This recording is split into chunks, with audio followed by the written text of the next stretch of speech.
Bom dia, boa tarde, boa noite, lideranças do Brasil. Podcast Bastidores da Vitória entrando no ar. Hoje vamos falar sobre que Brasil saiu das urnas.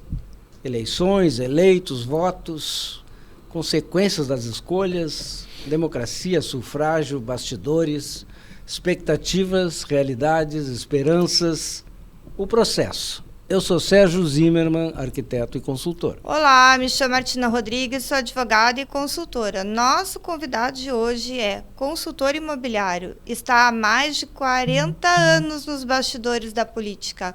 Foi líder estudantil, dirigente partidário, coordenador de diversas campanhas, com passagens pela Coab, Casa Civil, Procempa e Secretaria Estadual de Cultura, Turismo, Esporte e Lazer.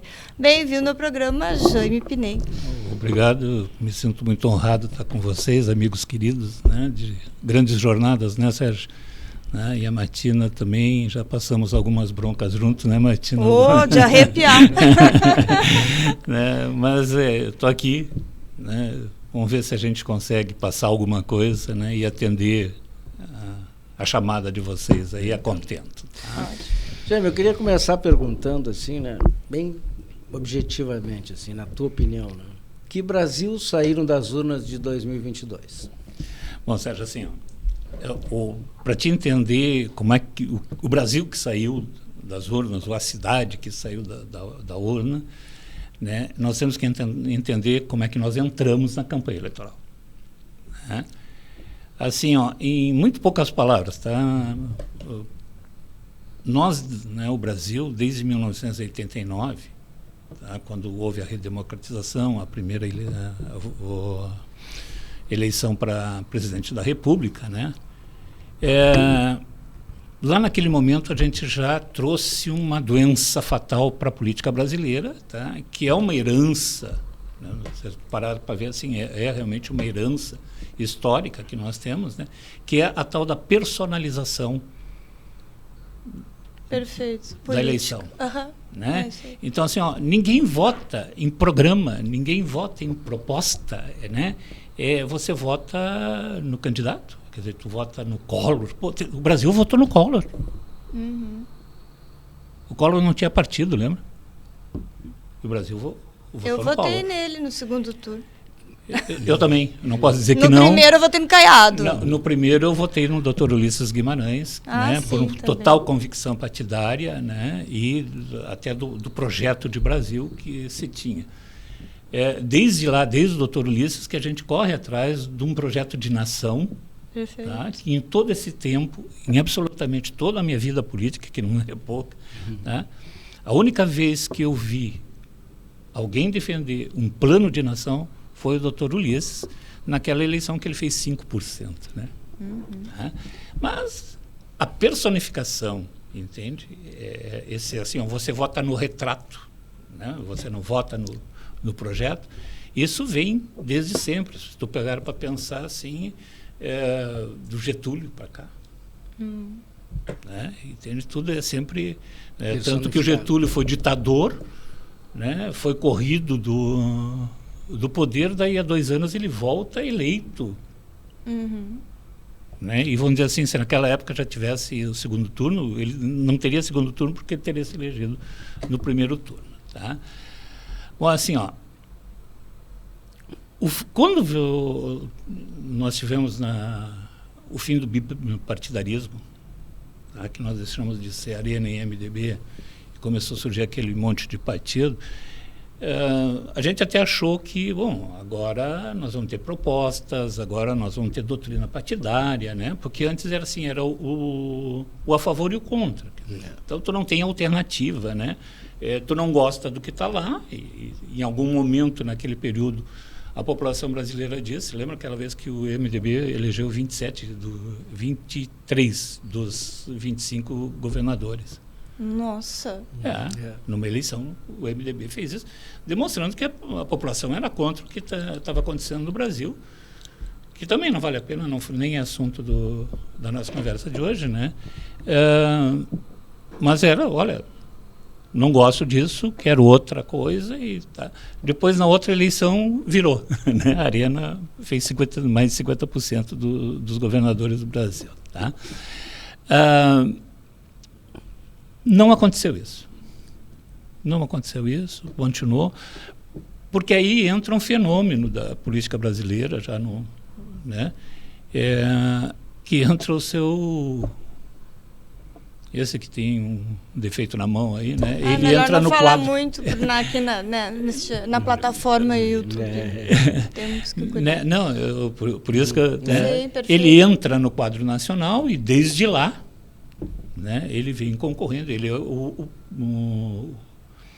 o representante eleito.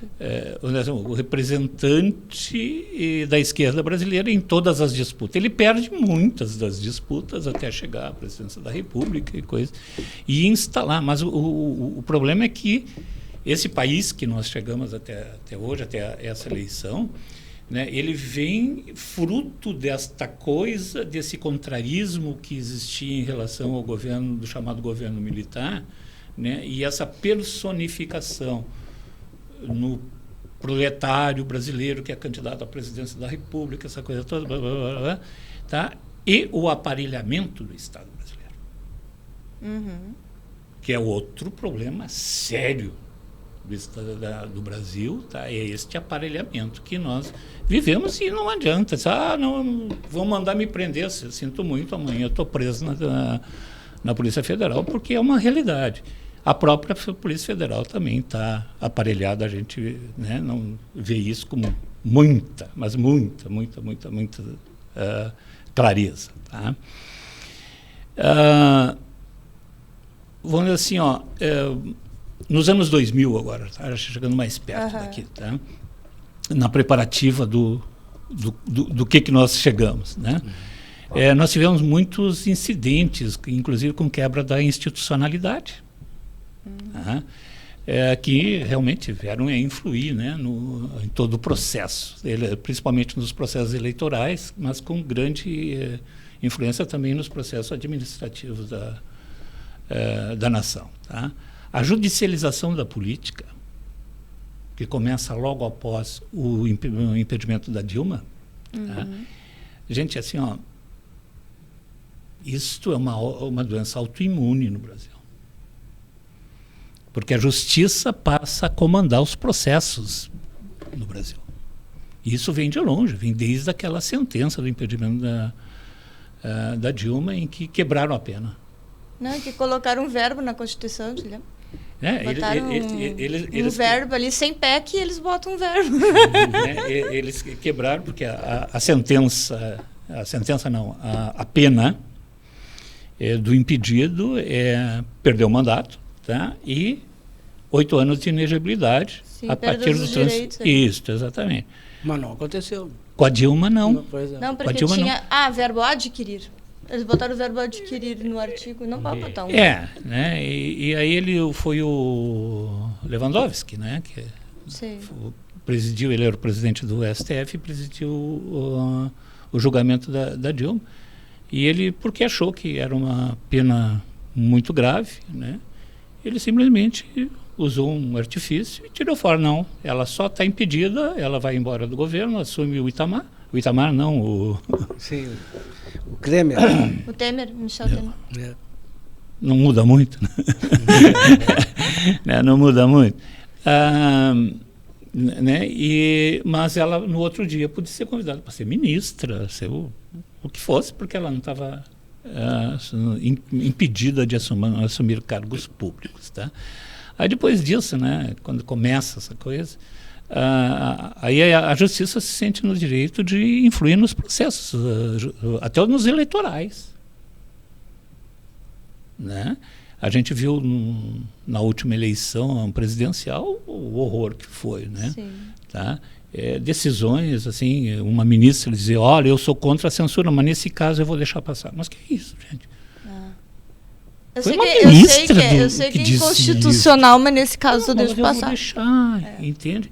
Então, assim, se quebrou todo uma consistência, o direito positivo brasileiro né? Tu que é advogado sabe bem, ele desapareceu. Quer dizer, não adianta estar escrito porque vale o que o cara interpreta.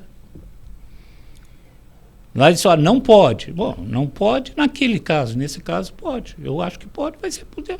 Entende? Eu sou, né, como os ministros têm dito ultimamente, eu sou o distribuidor de justiça. Justiça. Eu sou a lei. L'état c'est moi, já estamos chegando lá, né? Entende? Bom, aí depois vem a pandemia, e a pandemia ela pesa muito, né, nas relações políticas, tá?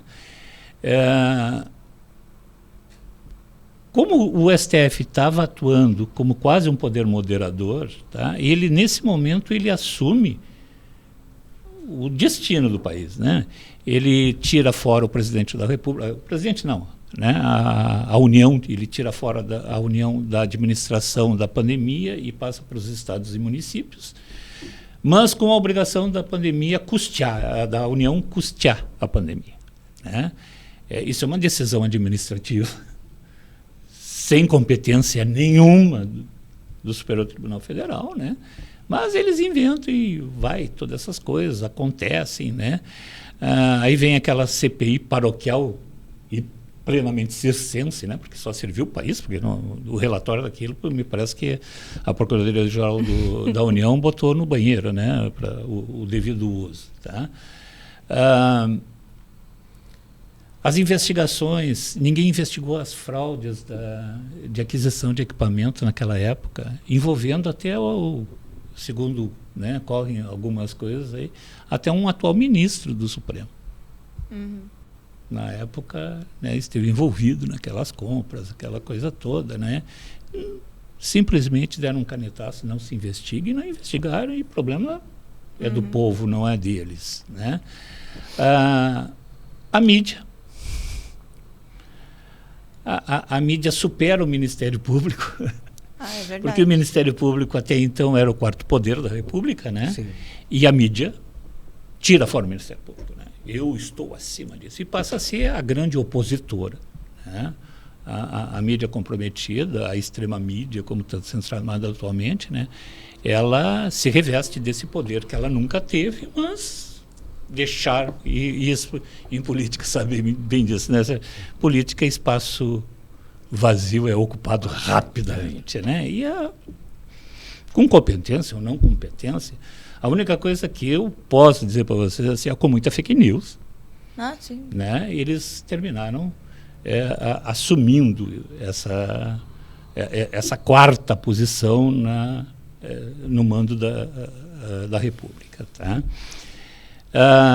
Temos ainda aqueles inquéritos sem pé sem cabeça, que não começa e não termina, ninguém sabe, é o fim do mundo, né? E inquérito secreto, né? Então todas aquelas coisas que, né? E pior ainda, né? De juízo único.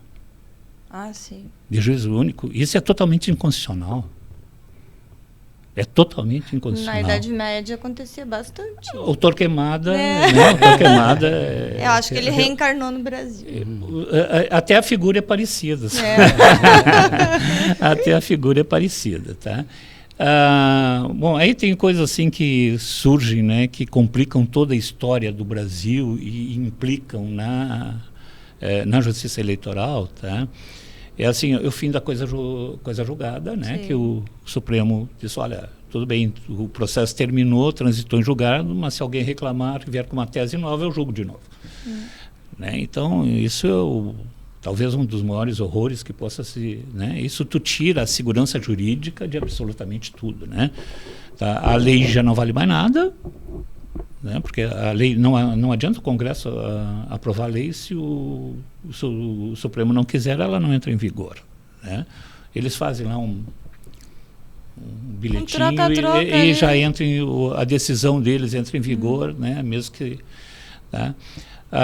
O fim da imunidade parlamentar, sim, que é outro crime constitucional, né? Né?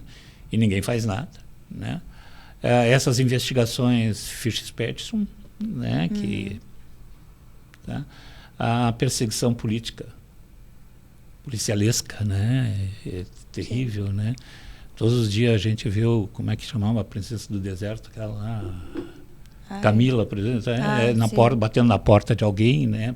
Fazendo escândalo e não sei o quê, aí os caras montam situações para tirar foto e não sei o quê, então é uma palhaçada sem fim, mas é isto que nós chegamos, tá? A situação política brasileira hoje, Sérgio, tá? Ela é assim, ó, a pior já vivida pelo Brasil. Não tem na história nada pior. Entende? Quando o Dom Pedro I fechou a Constituinte, não é tão grave como o que nós estamos fazendo agora. Porque quando Dom Pedro fechou a Constituinte, né, ele disse, vocês são um bando de vagabundos, vocês querem me prejudicar, vocês não querem ajudar o Brasil, né? Tá? Mas afetava só a relação imperador e os deputados. O que nós estamos vivendo hoje afeta a nação inteira. Tu falaste uma coisa bem bonita que o Dom Pedro disse, né? Vocês não querem ajudar o Brasil. Não. Agora, não. Se eles forem falar alguma coisa, vão dizer, vocês não querem nos ajudar, né? Nos ajudar os donos do poder, né? São coisas Mas assim, já me fala assim, ó, nesse cenário aí de horror que a gente está vivendo, tá? A gente tem como resgatar o respeito do cidadão pelas instituições democráticas? Não. Pois é. Não, eu não vejo assim coisa, tá? Para mim, assim, só se a gente fizer um grande reset, tá? Da história, tá? Não basta ser da situação atual, tem que ser da história, né? Nós temos aquele troço assim, ó, tira da tomada, tira da tomada, entende? Sacode bem, tira toda a poeira que possa ter, religa e rezando para que os cookies, né, sejam limpos e a máquina volte a funcionar, né? Aí no reset tu vai trazer para a configuração original, então, né? Mas tem um monte de cavalo de Troia, né? Monte, tá? Assim, ó, o que eu vejo hoje, tá? A nossa instabilidade institucional não permite confiança nenhuma no Estado.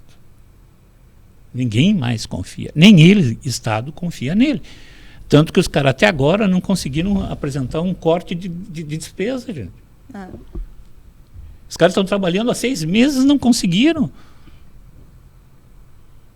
Então, assim, aquilo que nós estávamos falando, né, que a falta de um plano de nação, né, isso apequena o Brasil, interna e externamente. Claro. Interna e externamente. Externamente, nós estamos nos juntando com o que é de pior no mundo. O que há de pior no mundo nós estamos, né? E estamos abandonando, Sérgio, parceiros estratégicos. Entende? Estamos desrespeitando a União Europeia, estamos desrespeitando os Estados Unidos. Israel. Chocante. Entende? E são coisas assim que a gente realmente fica, pelo amor de Deus, brigar com a Argentina, cara. De uma infantilidade assim, ó.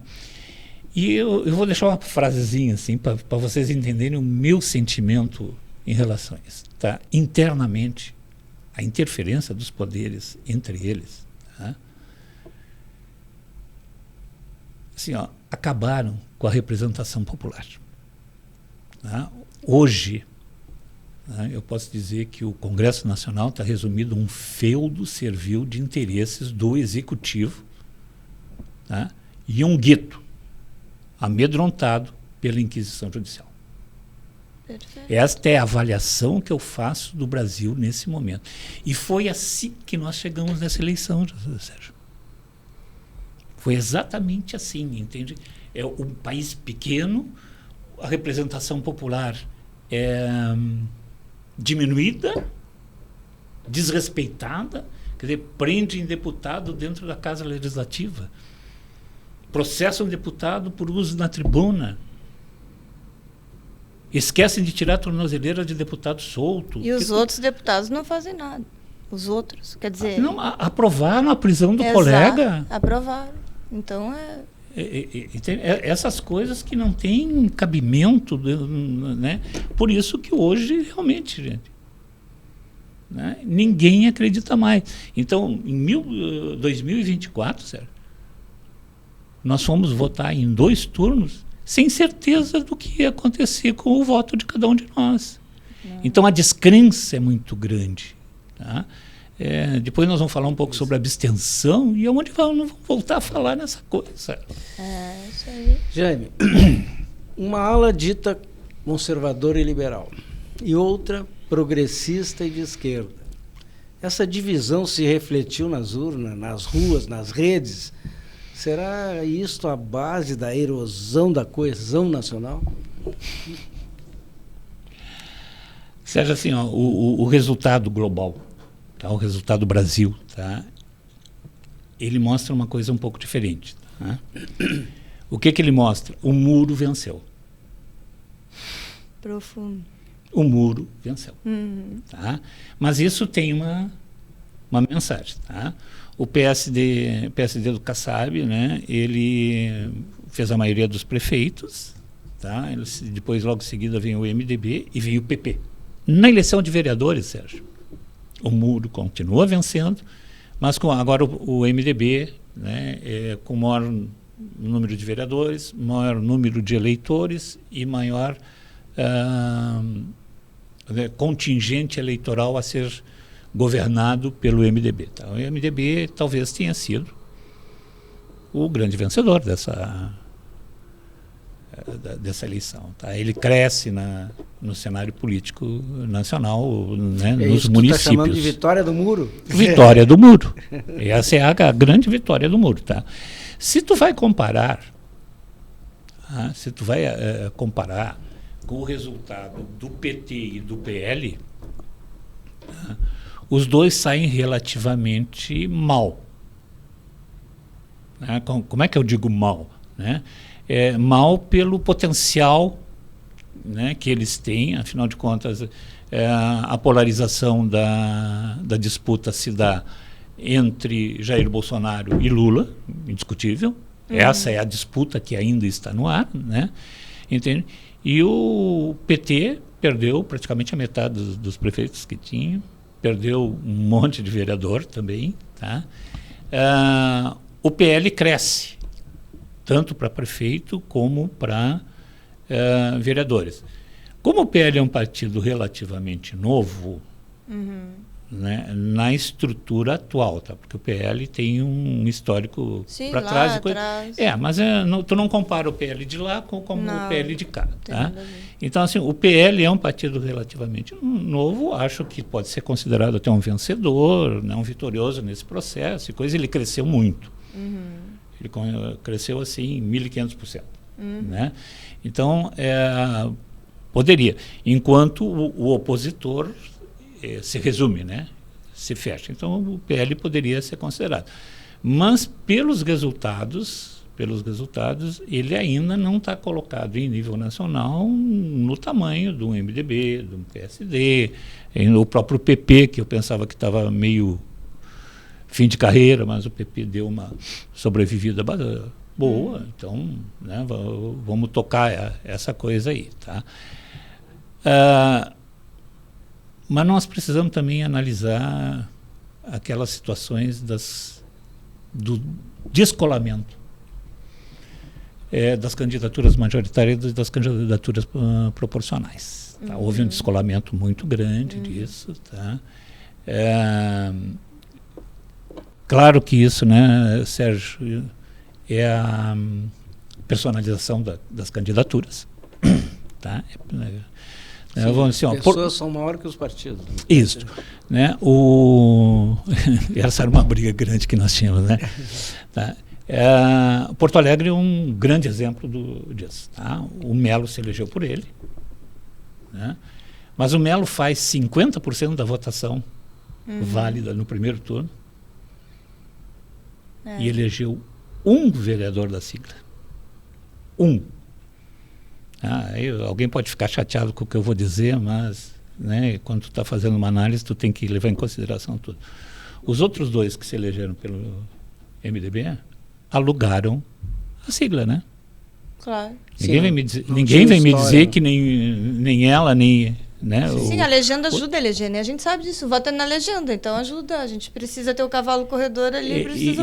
e vamos falar assim alavancar. bem sério, tá? Vamos falar bem sério. Isso é certo. Esses dois que vieram, tá? E são dois quadros muito bons, tá? Sim. Tanto a Tanise, né? Tanise Sabino. Isso.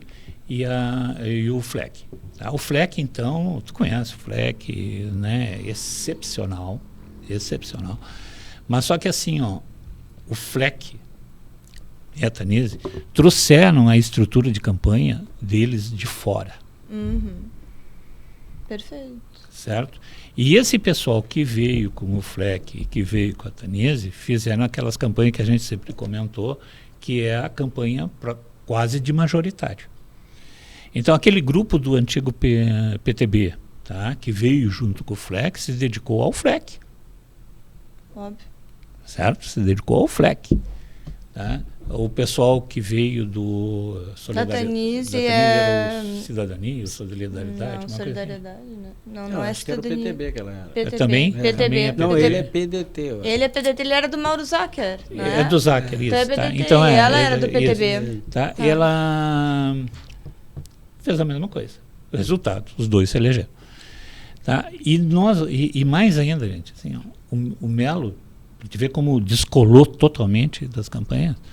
O Melo só elegeu o Felipe entre os secretários dele que concorreram.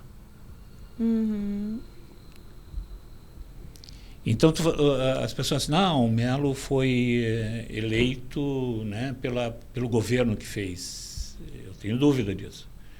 O Melo foi eleito por ele e pela demonstração de gestor que ele é, de botar o pé no barro, de estar junto com a população, né? E prova disso que eu estou dizendo, que o Melo, apesar de toda a agressividade da opositora, fez maioria nos bairros atingidos pela catástrofe. E quanto mais ela batia nele, mais ela crescia, né? Entende? Mesma coisa. Mas aí tem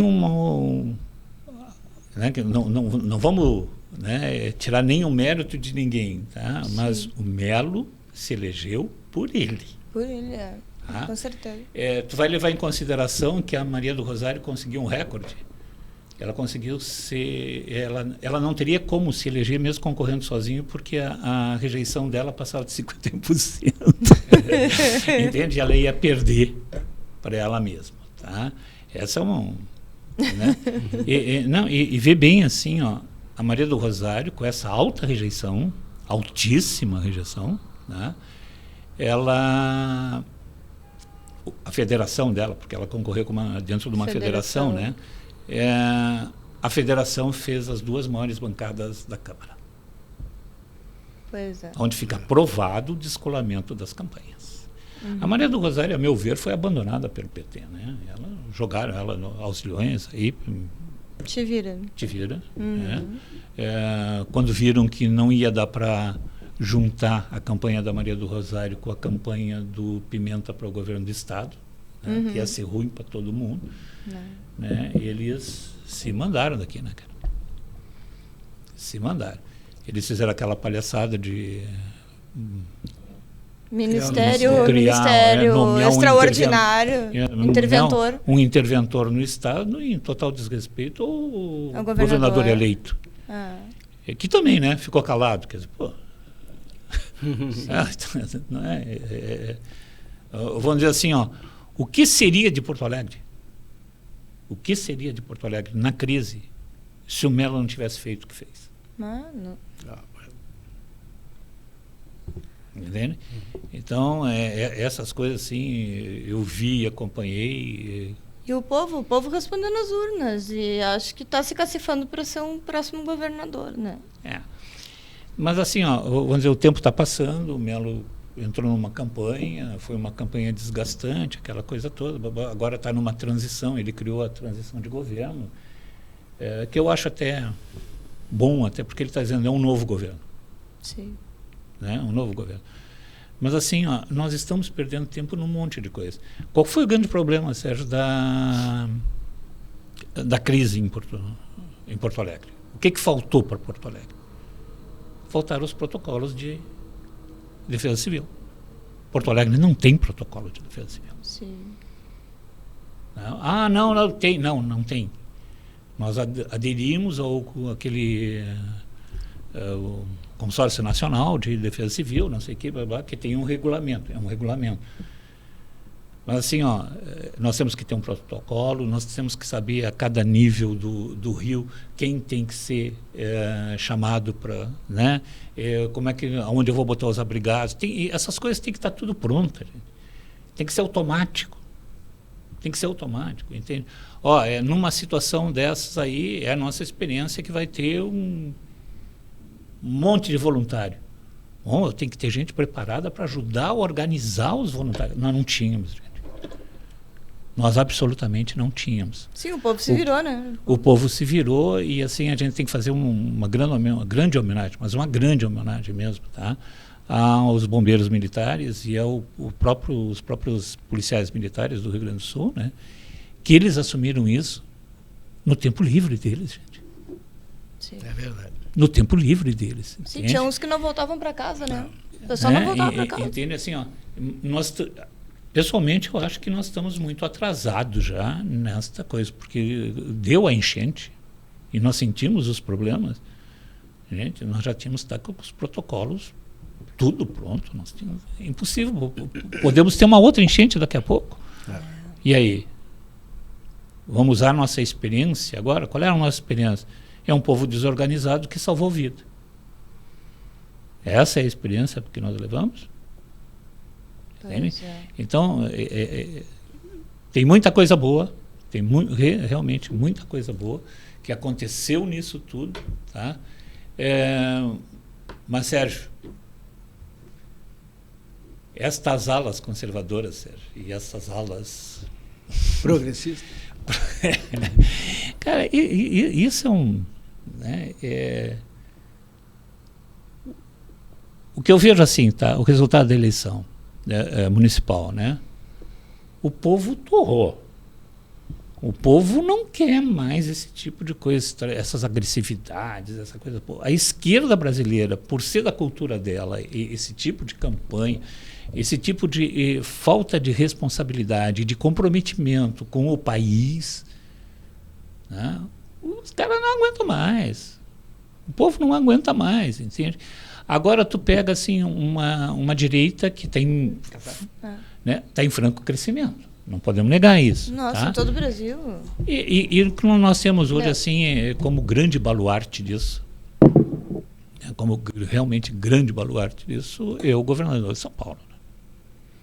O Tarcísio hoje é a personificação da direita, tá? Da competência da direita, do compromisso da direita, entende? Do desenvolvimento proposto pela direita. Quer dizer, a direita trabalha em cima de resultados, ela busca resultados, né? Enquanto que a esquerda ela vive de discurso. Mas o povo já se deu conta que ninguém come discurso. Tu come trabalho, tu come resultado de desenvolvimento, entende? Tu come através do emprego. Ninguém está preocupado, né, com as pautas identitárias. Não, é só bobagem, a gente tem que pagar boleto, né? Mas é o tipo da coisa, né? É a cultura deles falar. Tá, mas por que tu não fez? Não, o Bolsonaro... o Bolsonaro... Tudo que tu escuta da esquerda na hora de ter que justificar o não acontecido, né? Foi o governo Bolsonaro.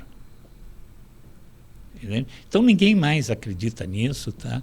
E uma coisa que não pode ser deixada de lado, tá? É a grande simpatia popular do casal Jair Michele. Né? Eles mobilizam pra caramba. Não adianta ficar bravo, porque eles mobilizam pra caramba. Aonde eles vão, a massa vai junto. E o mais bonito de tudo, né, é que é uma simpatia popular orgânica, tá? Orgânica. E mais que isso, né, ela é totalmente voluntária, diferente das mobilizações que nós conhecemos do outro lado. Tá? Mas assim, Sérgio, objetivamente respondendo a tua pergunta, sim, tá? Os resultados são taxativos. A distância entre a esquerda e a direita é cada vez maior, tá? A esquerda soma descrédito, tá? E a direita alavando um discurso em cima de políticas, tá? Administrativas, né?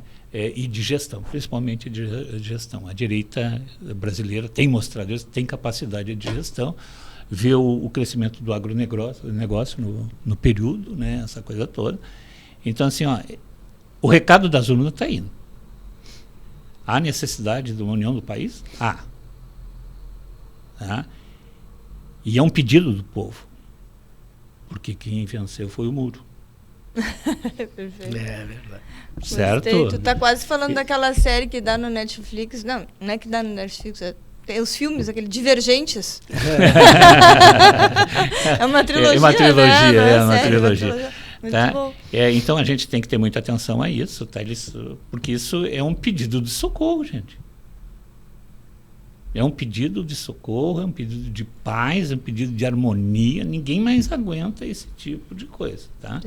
Os gabinetes do ódio, né, são uma permanente, né, a criação de fake news, né? Acho que te respondi, Sérgio. Claro. Mas enquanto tu toma uma aguinha, vou mandar um abraço especial para nossa audiência, para o Jorge aqui de Porto Alegre, para o Clóvis, Sérgio, de Fortaleza, para a Gabriela de Salvador, para a Heloísa de Curitiba, Everaldo de Niterói e para o Miguel de Natal. Aproveito também para informar que logo, logo estará disponível a nossa série de e-books Personalidades Vitoriosas para inspirar você. E eu também queria aproveitar para agradecer aqui os nossos parceiros, SBS Engenharia, solidez que inspira confiança, grandes obras, grandes realizações, Facas Dom Cássio Selaimen, facas com alma, use com orgulho e guarde por gerações. Fundasolos, marca com passado, presente e futuro. Sinduscom, há 75 anos conectando, construindo e transformando o habitat dos gaúchos. Cicepote, Sindicato da Indústria da Construção de Estradas, Pavimentação e Obras de Terraplanagem em geral. Juntos somos mais fortes. E vocês, através do nosso QR Code, nossos colaboradores aí, anônimos. Jaime, mas retomando aqui. A fragmentação do debate público, né, a falta de consenso, dificultou a construção de reformas econômicas, políticas, sociais e até relações internacionais. Como reverter este quadro caótico? Toma uma aguinha, Jaime, fica à vontade. Vai precisar. Eu vou te contar. A gente não tem Rivotril para te emprestar. Eu vou te contar. Essa é uma pergunta... É ruim, né? Mereceria um estudo talvez de 4 a 6 anos aí. Tá? Mas, Martina, querida, assim, eu vou falar mal de todo mundo, tá? Fica à vontade. As escolas de pensamento político, econômico e social que existem hoje no Brasil, estão postas no Brasil hoje, tá? São muito distantes. Tá? Eu não vejo como a gente vai achar amálgama suficiente para colar um lado daquele. É difícil, gente, é muito difícil. Me lembra muito aqueles túneis, né, que eram feitos, um começava a furar de um lado e outro do outro e passar um paralelo. Tá? Porque, claro, não conseguiam vir para onde estavam indo e coisa. Tá? Tem uma brincadeira que diz que economia né, é uma nau que sai de um porto qualquer, né, num rumo que não... Tá, e não tem a menor ideia onde vai parar. Né? É uma verdade com o que está acontecendo no Brasil hoje. Tá? Como eu te disse, eu vou falar mal de todo mundo. E como é que eu vejo o Brasil hoje? Hoje, Sérgio, assim, o que está acontecendo no Brasil, para mim, é um grande laboratório, ou o grande laboratório, da tal da nova ordem mundial. Entende? Está todo mundo de olho no Brasil, assim, vamos afoguentar lá, vamos botar lenha e não sei o quê, Aí o Macron, né, diz, não vou comprar nada do Brasil porque está queimando a floresta. Tem as girafas lá e as baleias na Amazônia. Aí me lembrei do Paulo Guedes, que respondeu para o ministro do Macron, não foi para o Macron direto, o cara veio com essa história, não, porque vocês estão queimando vão parar de comprar do Brasil. Na época que o Paulo Guedes e o Bolsonaro, eles não vou comprar, eles vou parar de comprar, né? Por causa da queima das florestas, e o Paulo Guedes disse, vem cá, cara, vocês não conseguiram apagar o fogo na Notre Dame e veio falar da floresta. Não, e agora ele está mais quieto ainda, né? Por causa que depois das Olimpíadas lá, os nadadores no Rio Sena, né? Ficou quietinho agora. Eles estão muito quietos, assim. Agora, é que, na verdade, assim, a Europa, como o próprio Estados Unidos, tá? Eles se desenvolveram em cima das florestas, explorando as florestas. Tá? Isso é uma realidade, né? A gente sabe disso.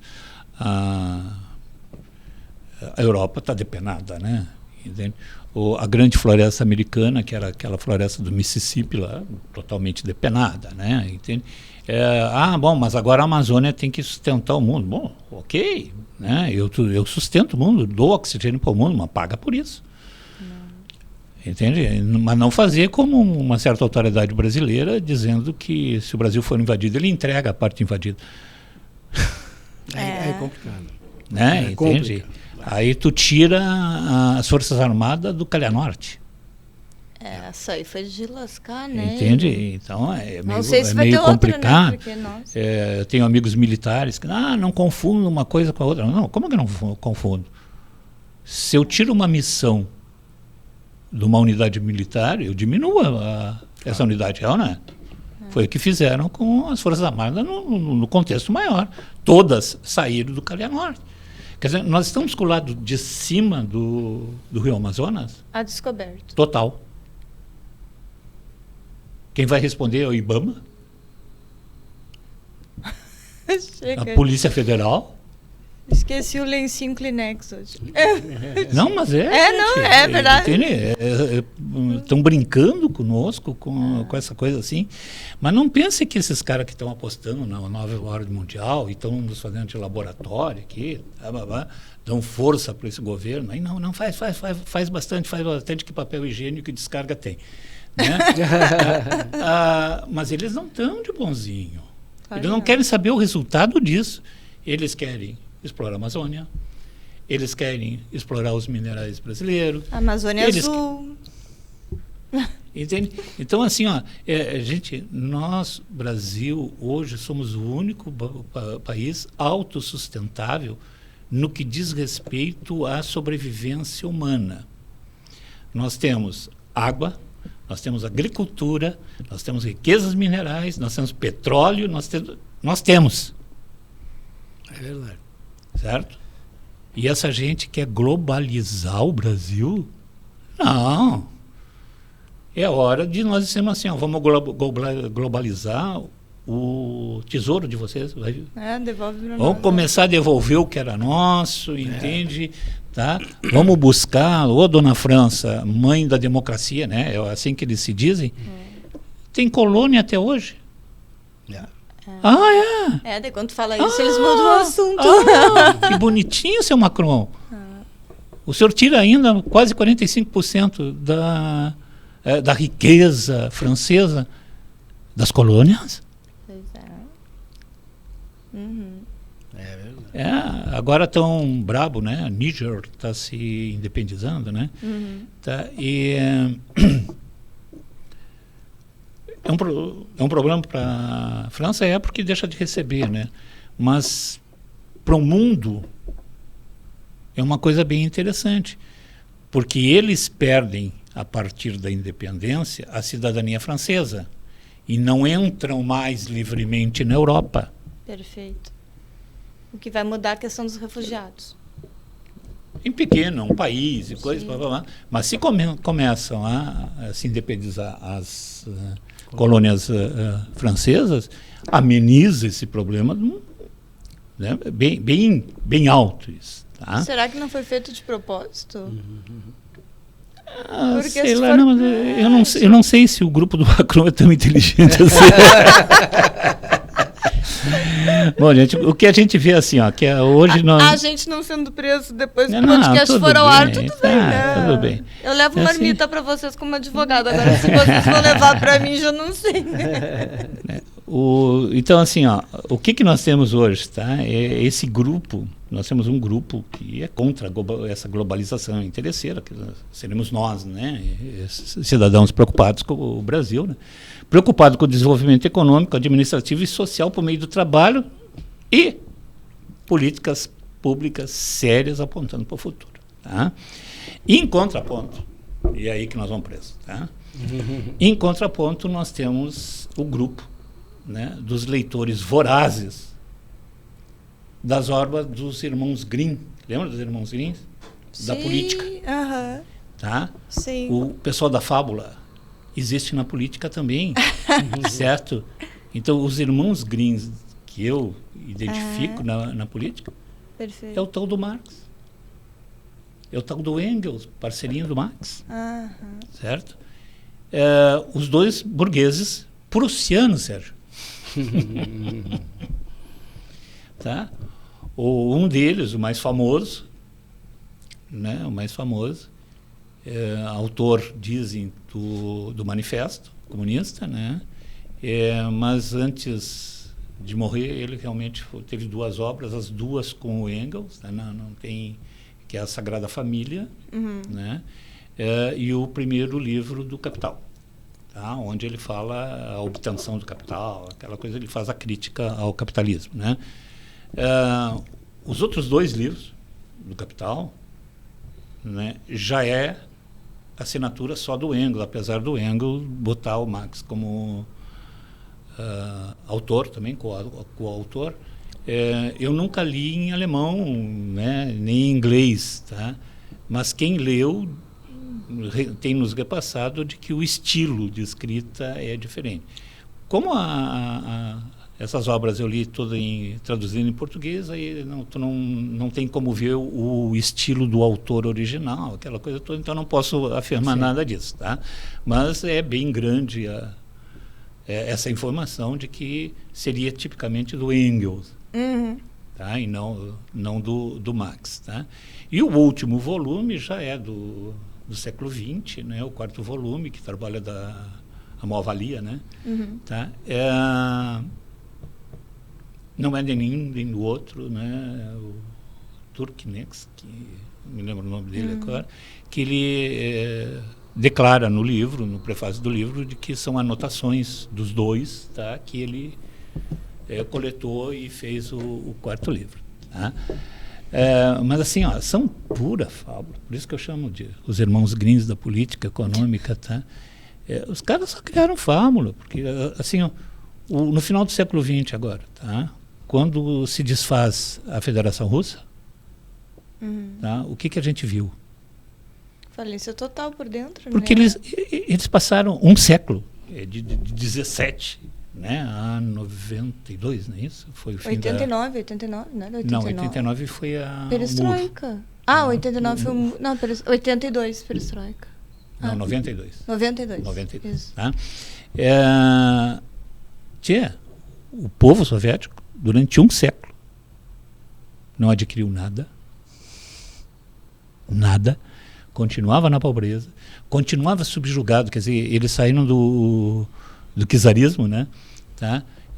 Onde o reino absoluto, aquela coisa toda, medo da polícia, tá?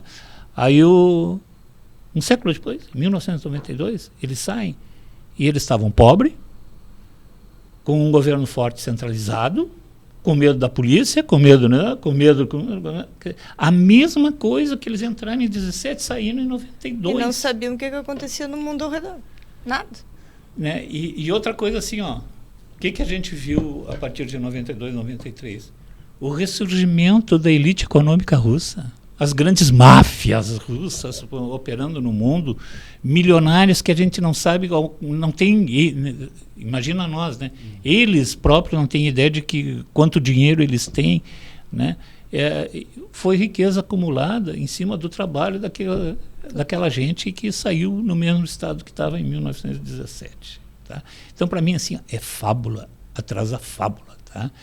Só que, contradizendo um dos maiores fabulistas, né, que é o Anderson, admiro muito o Anderson, que na fábula do caso do... como é que é? A Roupa do Rei? Né? Nesse caso, né, claro que se é comunista tem que contradizer a realidade, né? Não é o rei que está nu. Ao contrário. Os reis que saíram da perestroika, tá, estão vestidos. E quem está nu é o povo. Perfeito. Né? Tá? Então, assim, ó, essas visões, assim, que cada um pensa de um lado, entende? A esquerda continua pregando, entende, um manifesto lá de... Né? Sem atualização nenhuma. Eu fico pensando, será que eles leram? Acho que eles não leram, sabe? Não tem nada novo, não mudou numa vírgula de lugar. Nada. Né? Então, assim, ó, desapareceu a União Soviética, que era o comunismo ideal. Sobrou os comunismos, né? Periféricos ali. Cuba, não dá nem para falar, né? Não dá nem para falar. Realmente não dá para falar. Né? É uma pobreza geral, é um desespero aquela terra, né? Lamentavelmente, porque é uma das ilhas caribenhas mais bonitas que existe, né? Então, a China, com a Revolução Cultural do Mao, mudou, saiu fora do marxismo, né? Sim, ela é um capitalismo com regime totalitário. Um executivo ela é um capitalismo estatal que existiu na Rússia também. Exato. Tá? Mas só que o capitalismo estatal da Rússia enriqueceu os... Tá? E na China, apesar dessa mudança do Mao, né, na Revolução Cultural, o interior da China continua tão pobre como era. Perfeito. Né? Não mudou muita coisa, não. Tá?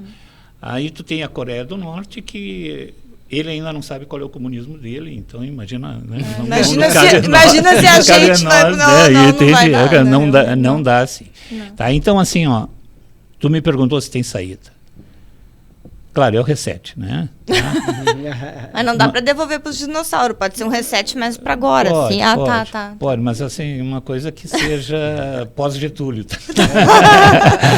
Né? Mas assim, só um grande plano de nação pode salvar o Brasil. Entende? Claro que não sob o comando atual do Brasil. Né? Não. E esse grande plano, gente, ele tem que surgir do povo. Da manifestação popular, entende? Da realidade popular, né? E buscar na representação política, entende, o respaldo suficiente para a implantação desse plano. Tá?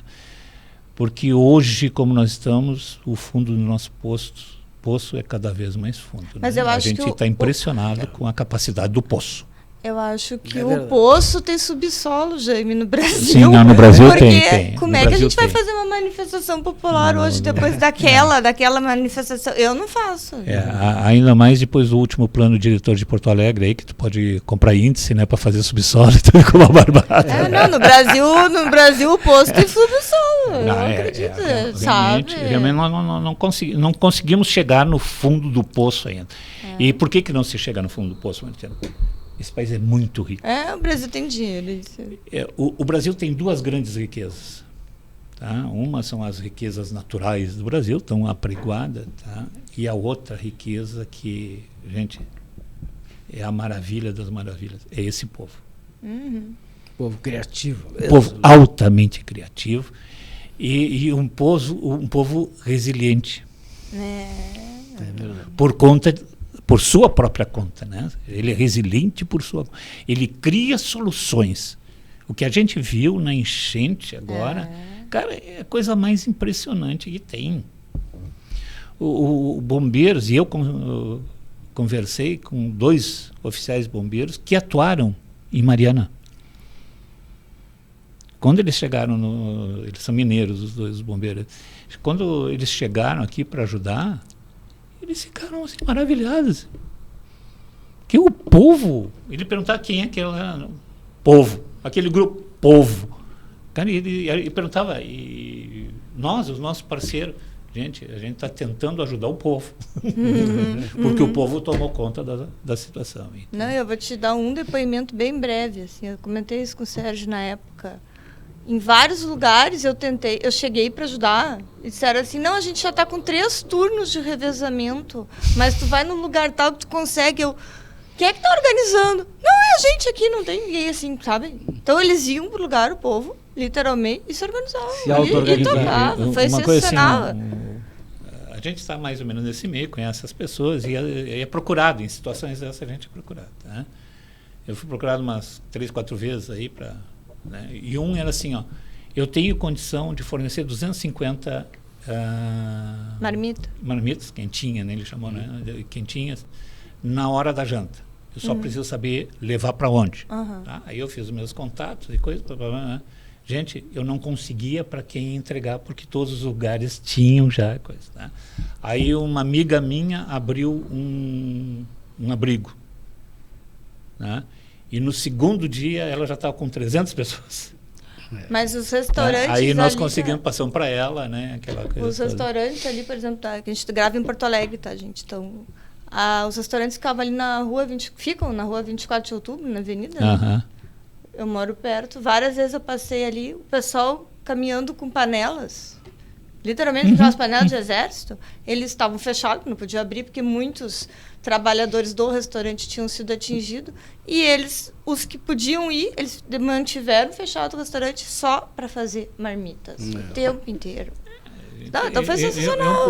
É um povo altamente resiliente, entende?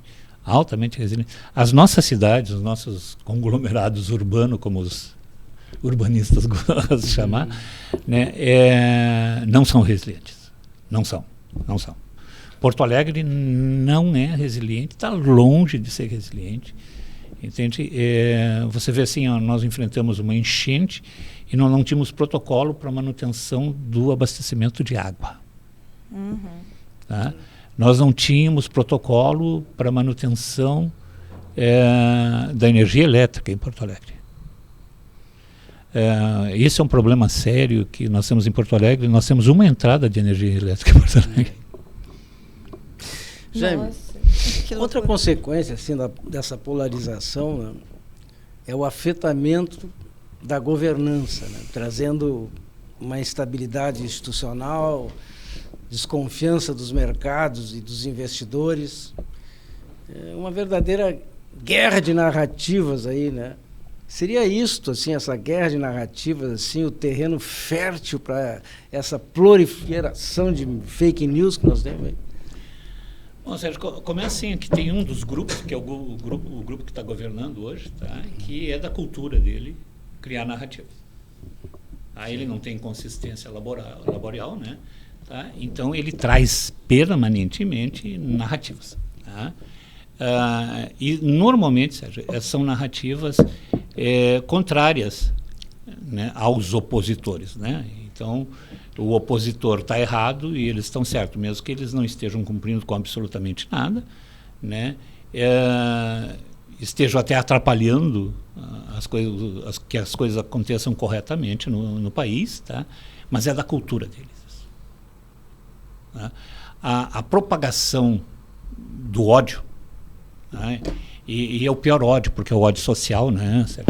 Tá? Então faz parte do mandamento. Tá? É a divisão de classes, né, aquela coisa toda, o decálogo, né, daquele senhor. Isso, lá. daquele senhor, tá? Que se a gente disser o nome, cai lá no... nos algoritmos. Nos algoritmos. Estou um pouco cansada já desses algoritmos. Isso, né? Entende? Então, assim, ó, nós não vamos nos livrar desses caras. Nós não vamos, não tem como, entende? Porque assim, ó, tu pergunta o que nós vamos fazer, né, na economia no ano de 2025. Não, nós já preparamos um seminário da importância da mulher negra no mercado de trabalho. Legal, acho um assunto maravilhoso. Tá, mas e a economia? Não, porque agora nós estamos fazendo um trabalho, né, já chamamos o ministro Bulinador, né, que ele vai fazer um trabalho sobre a utilização do assédio, né? Tá, mas e a economia? Pois é, a economia, nós vamos sediar a Copa do Mundo. Entende? Então, são os caras cheios de narrativa, cheios de discurso. Tá? Realmente, pô, os caras fazem qualquer tipo de discurso. Né? O outro dia estava a ministra que anda sem capacete de motocicleta. Aniele Franco. Isso. Tá? Dizendo que estava recebendo alguns milhões de reais aí para fazer nada no ministério dela, né? Tá? Iam tirar da onde? Eu não sei, eu sei que ela o anda orçamento bastante, da educação. Não tem como, né? Outra coisa assim, gente, Lei Rouanet. Né? Tu estava falando... Lei Rouanet, tá. Lei Rouanet. A Lei Rouanet, quando ela foi criada no tempo do Fernando Henrique, não é isso? Tá? A Lei Rouanet, quando ela foi criada, a ideia era incentivar a cultura no Brasil. Ótimo, maravilhoso. Mas o que é incentivar? É você pegar uma pessoa que tem um bom trabalho, mas que não consegue entrar no mercado. Aí eu vou te ajudar a entrar no mercado. Eu vou te financiar, vou fazer uma startup contigo. Mas eu vou fazer uma startup. Eu vou te dar o pontapé inicial, tu vai para o mercado, daqui para diante é contigo, amigo. A minha parte eu fiz. Que justificativa eu tenho para aplicar 8 milhões numa excursão, não vou dar nome para não... Sim, de um artista super conhecido que cobra R$550 o ingresso. Né? Quantos desses artistas que recebem Lei Rouanet, tem uma que vocês conhecem muito, que está com 3 processos, recebendo dinheiro de 3 projetos, vamos dizer assim, né? E não prestou conta de nenhum. E nem vai prestar. Não. Entende? Então, mas aí vai lá dar um abraço na primeira dama, não sei o quê, e fica tudo por, né? Entende? Tu vê assim, 8 milhões e meio, Sérgio, para um artista. Porque ele vai vender ingresso, portanto não afeta o público, certo? Esses 8 milhões e meio. Sim. Tá? Mas não é dinheiro do governo, não é assim, renúncia fiscal é dinheiro do governo. Claro.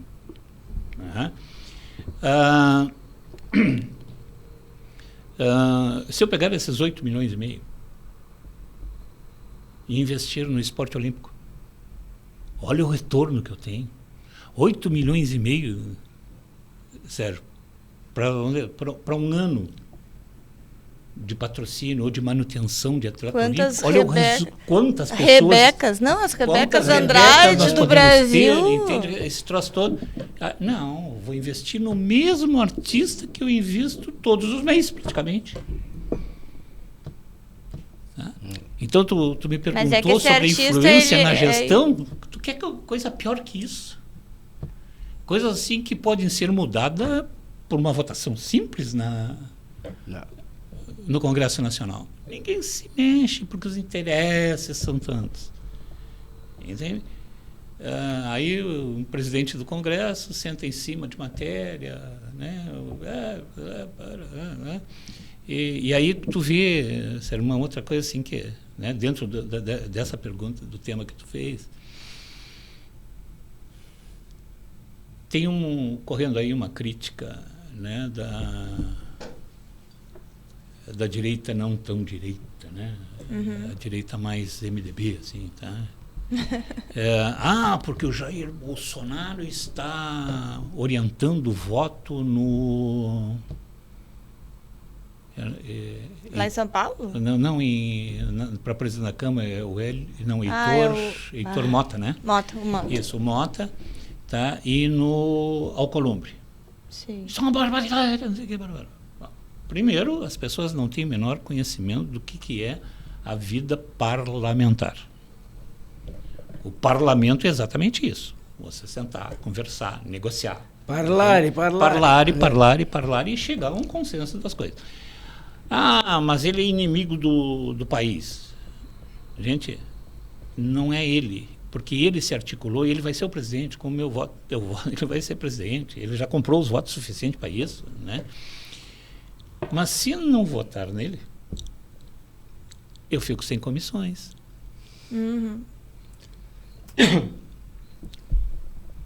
Entende? Hoje, na Câmara dos Deputados, a direita brasileira tem duas.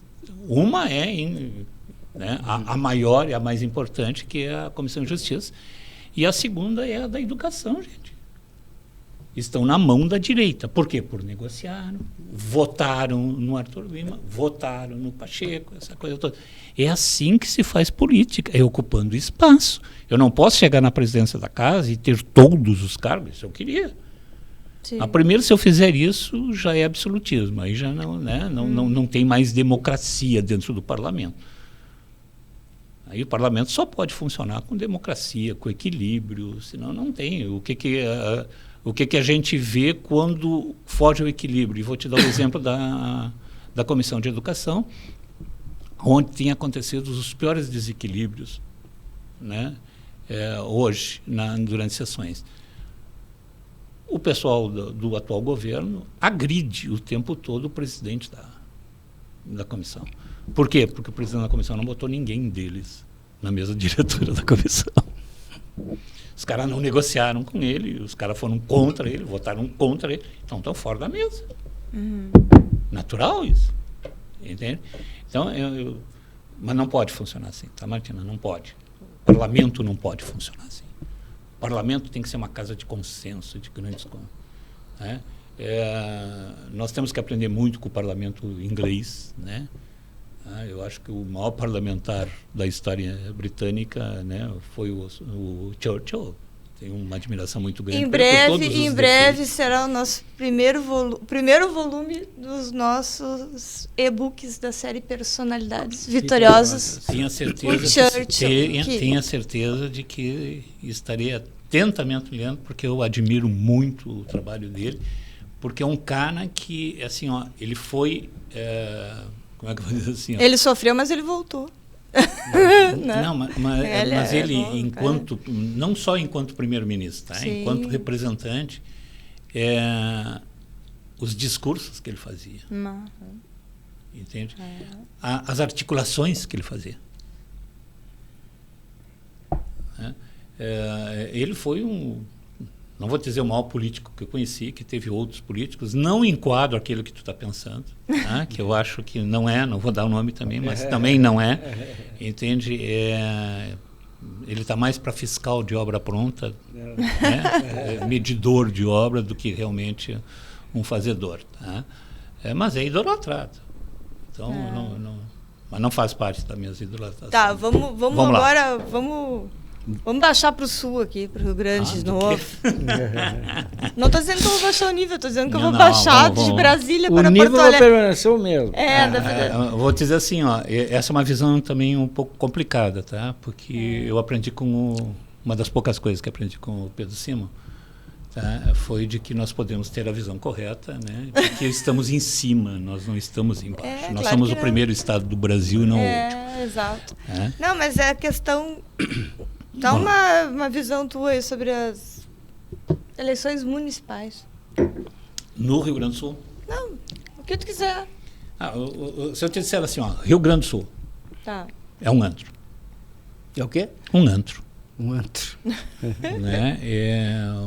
O Rio Grande do Sul, ele consegue ser o terceiro estado no Brasil, claro, o primeiro e o segundo, teriam que estar no Nordeste, em eleição de prefeituras do PT, gente. E os caras conseguem eleger em Bagé.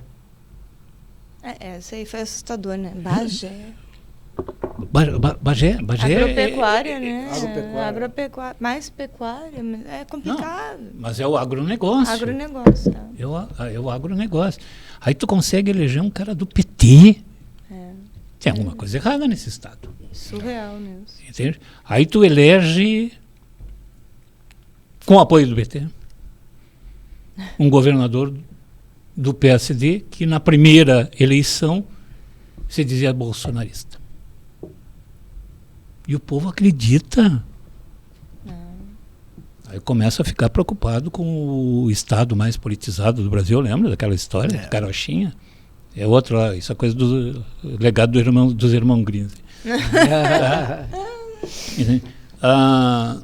Aí a gente vai ver algumas coisas interessantes nessa eleição que são uma boa lição, tá, Martina?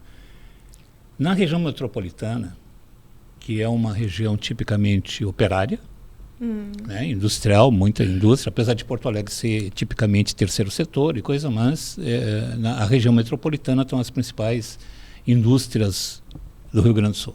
Tá? Aqui o PT perdeu, desapareceu. E aqui que ele começou, né?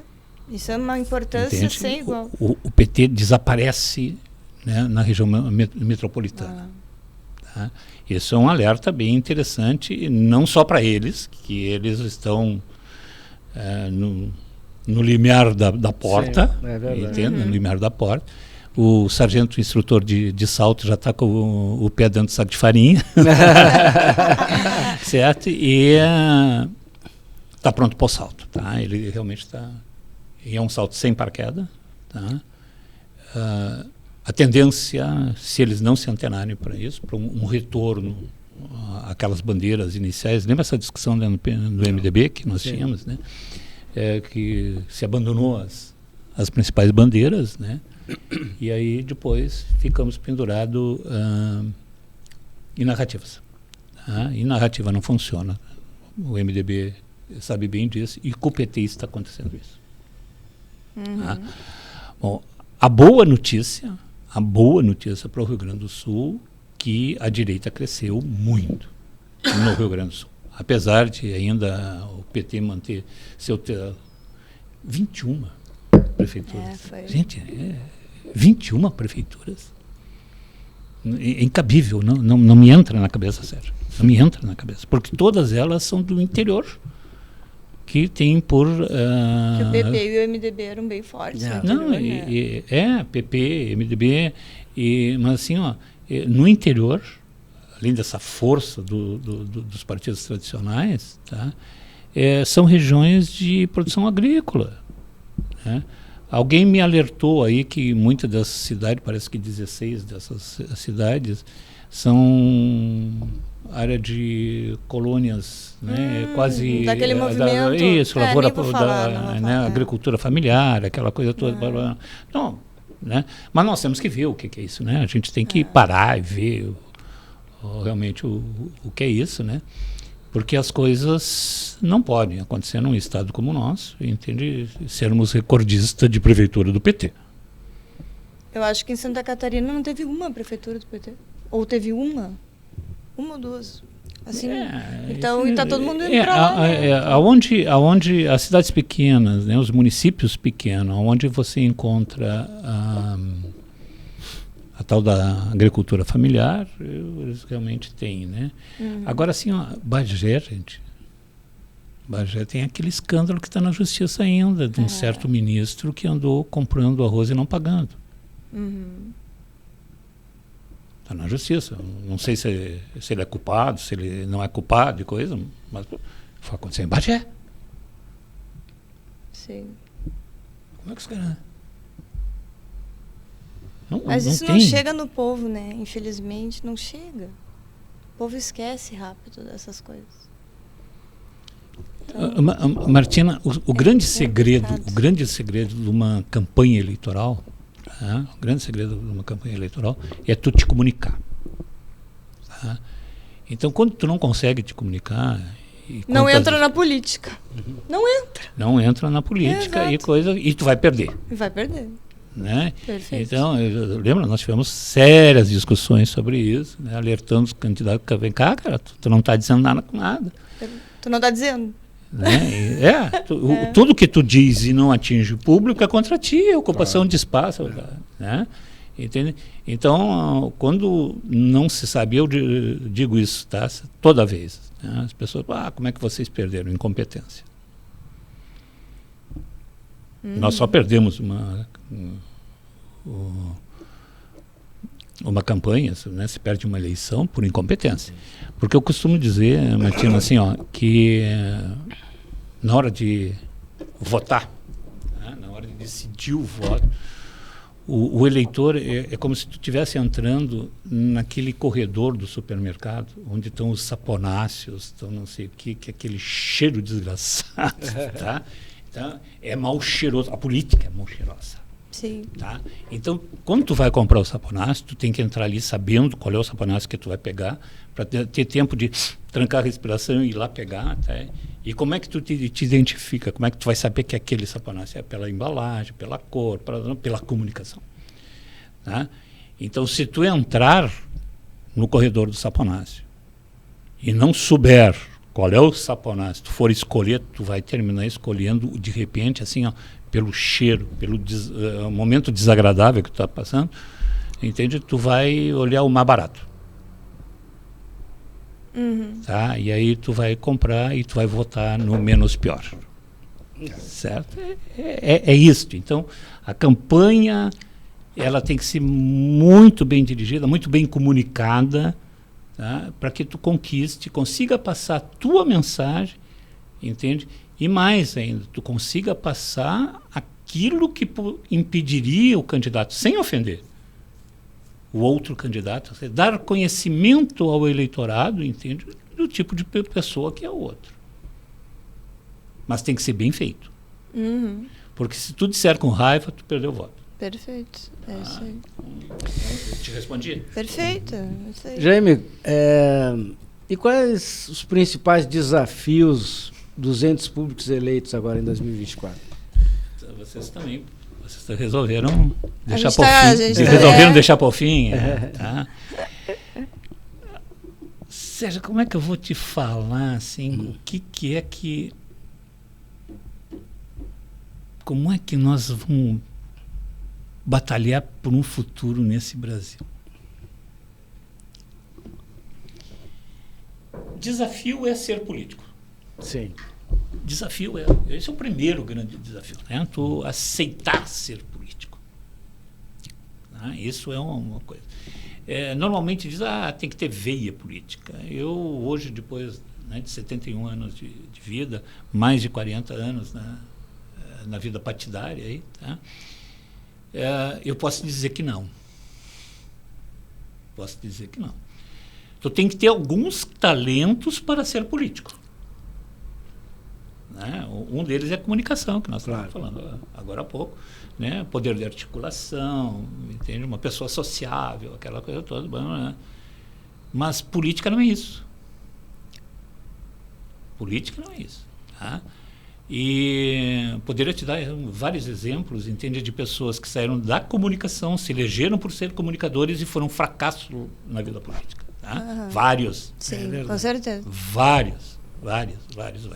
Um dos poucos que eu aprendi a admirar por ter trabalhado, né, foi o Antônio Brito, que era um cavalo, o Sérgio lembra disso, era um cavalo para trabalhar. É verdade.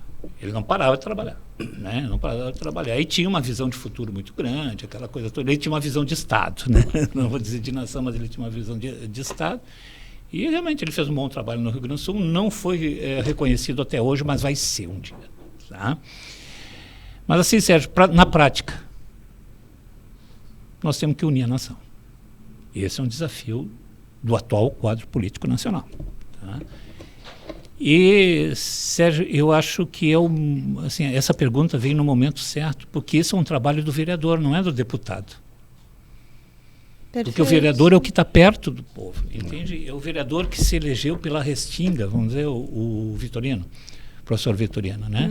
Se elegeu lá para Restinga e se elegeu na Restinga, né? Tá? Belo trabalho do Vitorino, né? Subsecretário de Serviços Urbanos de Porto Alegre, aquela coisa toda. Pô, fez um belíssimo trabalho, uma belíssima campanha, tá? E conseguiu o intento dele. Mas está na hora de ele chegar com o pessoal da Restinga de todos os lados, gente. Está na hora de nós temos que resolver o problema do nosso distrito, né? A Restinga tem tantos mil habitantes, eu não posso chegar com 300 pessoas, uma assinatura de 300 pessoas. Nós temos que todo mundo sentar junto, temos que, né, começar a trabalhar junto, essa coisa toda. Então, é um trabalho, a união do povo é um trabalho dos vereadores. Tá?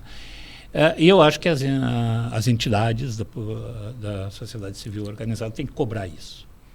Os partidos têm que cobrar isso. E aproveitando isso que tu falaste, já para emendar na outra pergunta que está dentro dessa. Então, a construção de consenso começa também com o vereador, tu acha? Se tu falar no consenso popular, sim. Tá. Mas o consenso que nós precisamos no Brasil, ele extrapola um pouquinho o consenso popular. Tá? Mas a união da nação começa dentro de casa, começa na cozinha. Tá? Então nós temos que fazer essa coisa. Outra coisa, Sérgio, nem que a gente tenha que, como dizia o Figueiredo, né, general Figueiredo, e de fazer esse país uma democracia, nem que seja força, né? O mesmo nós temos que fazer agora é diminuir, nem que seja a força, a desarmonia dos poderes. Tem que parar. É verdade. Tem que parar. Para parar tem que prender, tem que matar, não sei. Bom, matar não, nem chegamos a tanto, né? Mas nós temos que mas nós temos que mexer com o que está acontecendo aqui. Temos. É inaceitável o que está acontecendo hoje dentro do Brasil. Quer dizer, é uma justiça que manda e desmanda, está governando mais do que o próprio presidente da República. É um presidente da República que, quando precisa voto, despeja a tal das as emendas PIX, aquela que ninguém sabe para onde vai, como vai, ninguém presta conta de nada, né? Então, gente, né? E assim, e voltando lá, tá? Nós temos que ter um plano. Eu sou muito chato nisso, porque é o meu sonho, tá? É nós termos um plano de nação. O que eu vou ser o ano que vem, em 2027, tá? E regrando, cara. E diálogo para construir consensos, né? Porque na verdade, a minha verdade destrói toda a tua, quer dizer, como é que pode isso? Exatamente. A minha verdade está longe da tua. Então, que verdade é essa? Né? Mas uma das coisas que eu acho que é uma solução, entende? Nós criarmos os consórcios das cidades próximas, tá? Para a solução dos problemas comuns, gente. Sim. Que nem tem, por exemplo, o Comaja, né? Que é o consórcio lá da zona da Sojeira ali. Tá, mas quando eu falo em consórcio, Martina, não é o senhor prefeito sentado. Mais o povo, né? A sociedade civil, quer dizer, as associações empresariais, as associações de representativa da população, fazerem parte desses consórcios. Porque se nós não identificarmos os reais problemas da população, nós não vamos resolver os problemas da população. Claro. Eu vou resolver aquilo que eu acho que é problema. Sim. Entende? Esse troço de ficar sentado no ar-condicionado e achar que resolve o problema, eu vou te dar um problema que tu tem. Tenta chegar vindo da Zona Sul aqui nesse prédio. É um problema. Bota problema nisso. Bota problema nisso. Claro. Eu deixei a Milda ali na Sarmento Leite e vim para cá. Tive que estacionar do outro lado, porque senão eu ia ter que ir até a rodoviária fazer a volta para pegar o lado certo para vir para cá. Ah, sim, porque na ali embaixo proibiram aquele retorno que tinha ali embaixo. Sim. Entende? Ou tu vai lá na Lopo, faz a volta pela Venâncio para... Se a mobilidade urbana em Porto Alegre é muito ruim ainda, é verdade. Eu não gosto de falar mal de Porto Alegre, eu adoro Porto Alegre. Não, eu também. Eu amo Porto Alegre. Eu também, mas é verdade. Não, mas é assim, o que eu estou dizendo é que algum técnico, entende, sentado no ar-condicionado, desenhou essa mobilidade, né, que fala aqui, entende? E tu ficou, tem uma quadra, né, uma quadra que tem 4 centros empresariais, né, que não tem acesso. Entende? Então, tem que sair de dentro do gabinete, as pessoas têm que sair. Eu me lembro que a gente dizia muito no tempo que eu trabalhava na gestão, assim, gente, tu quer fazer trânsito em Porto Alegre, quer fazer mobilidade, chama os motoristas de táxi. Lembra? Chama os motoristas de táxi. E eu continuo chamando os motoristas de táxi. O motorista de Uber não, porque ele anda pelo Waze. Pelo Waze lá, então não sabe nada. Não, tá? Entende? Então eu continuo chamando. Então, assim, ó, o que nós precisamos para realmente dar um pulo de qualidade, tá? É fazer essas coisas, ter um plano de nação, né? Aumentar os consórcios para soluções conjuntas, identificar os problemas da população. E assim, gente, olha que coisa difícil, olhar para frente. Ah, sim. Entende? Qual é o nosso costume atual? Olha para a esquerda, olha para a direita. Então, nós lateralizamos a visão das coisas, tá? E, gente, esquecemos de gerar oportunidades. Porque se eu estou olhando para os lados, não estou olhando para frente, entende? Não vou achar. Eu vou achar paredes sempre, né? Não vou achar caminhos, tá? Sim. Então, assim, ó, não geramos oportunidades. Pior ainda, Sérgio, né, nas cidades, né? Nós não estamos retendo nossos valores, nós estamos formando gente pra caramba e mandando para tudo quanto é lugar. Hoje o maior consumidor de mão de obra especializada brasileira é a Europa, gente. Uhum. Tu tem uma filha na Europa? Eu tenho uma filha na Europa. Né? Está chegando agora em dezembro, aí, né? Mas realmente ela optou por um mercado muito restritivo no Brasil, foi para a Europa, se deu bem, está indo lá, né? Sim. Foi trabalhar com moda. Né? É um orgulho a gente ver uma pessoa que vence, né? Tá. E outra coisa assim, ó, se nós não combatermos a violência, se nós não dermos segurança para o povo, também, gente, nós estamos realmente perdidos, tá? Porque o combate à violência, ao narcotráfico, né? Nós temos que trazer penas pesadíssimas para essas facções criminosas, tá?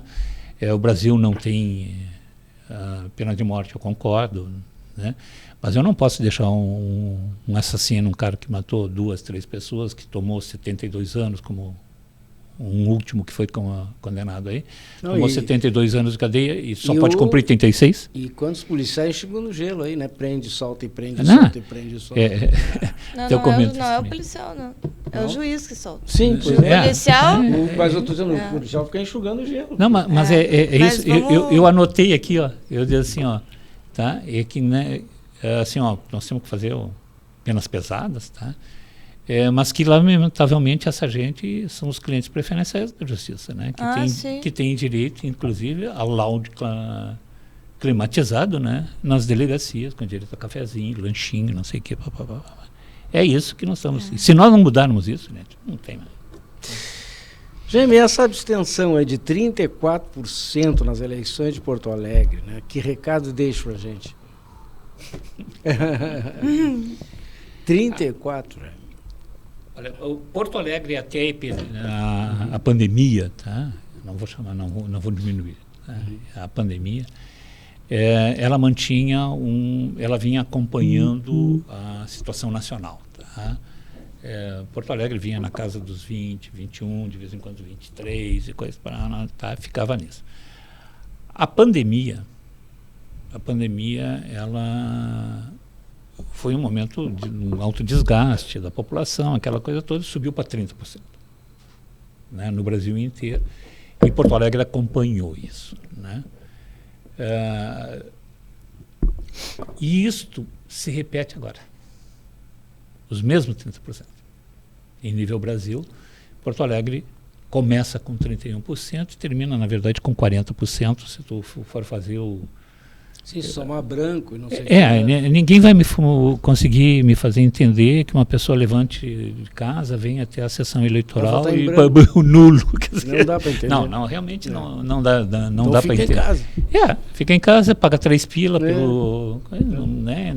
Não vejo grande problema. Tá? Agora sim, Sérgio, eu sem medo de errar. Tá? Sem medo de errar. Porto Alegre é uma cidade... Como é que eu vou dizer assim, ó, ela é politizada. É politizada. Tá? Até assim, vou te dar o nível de politização de Porto Alegre. Né? O Melo ganha todo o cinturão, o entorno da cidade, e a Maria do Rosário vence na Cidade Baixa. Central. 3 Figueiras. Né? E ali ao lado de 3 Figueiras... me esqueci agora. Tá? Então, assim, ó, até pega um pedaço do bairro onde tu morou, né? Tá? Bela Vista ali. Bela Vista, isso. Tá? Ela ganha nesses 3 bairros. Me Bela explica. Vista. Não tem. Bela Me Vista explica. não tem explicação. Não, eu até te explico. Não, tem coisas que eu Né? nem falo mais. É a característica de Porto Alegre. Tá? Que nós temos que nos antenar para isso. Tá? É o É uma quê? cidade terceiro setor, né? É serviço público. E nesta região se concentram os maiores salários do serviço público atuante em Porto Alegre. Sim. Poder Judiciário, Ministério Público, Tribunal de Contas, etc. Tá? Entende? Então, os maiores salários do servidor público porto-alegrense estão nesses 3 bairros. Perfeito. Justifica, né? Essa gente não vota em chinelão, né? Vota no tênis limpo, né, gente? Então, Eles vivem em Nárnia, né? Nárnia. Me chamou muito a atenção era a bandeira e os decalques da Maria do Rosário em carros de 300, 400 mil reais. Eu não vi.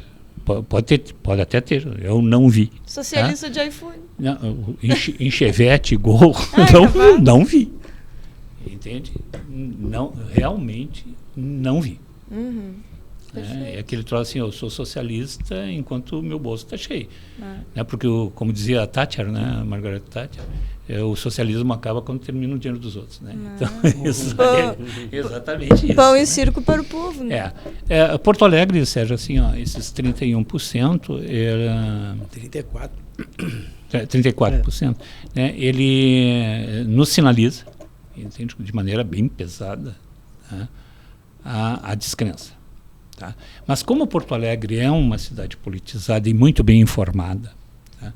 E Porto Alegre estava saindo de um processo muito doloroso que foi a enchente que nós tivemos, isso nos fez nos informar sobre uma série de coisas, principalmente a vida política, tá? E o desgosto com a vida política muito grande. Aqui, ó, muito grande. O desprezo do governo federal com a nossa tragédia, né? E vou te dizer aquele troço assim, nós estamos no limiar da prisão, né? Então pode dizer. Tá? O maior responsável, absolutamente o maior responsável pela abstenção em Porto Alegre, sem medo nenhum de errar, foi o Supremo Tribunal Federal e o Tribunal Superior Eleitoral, com a intromissão, com a insegurança jurídica que ele nos manteve. Né?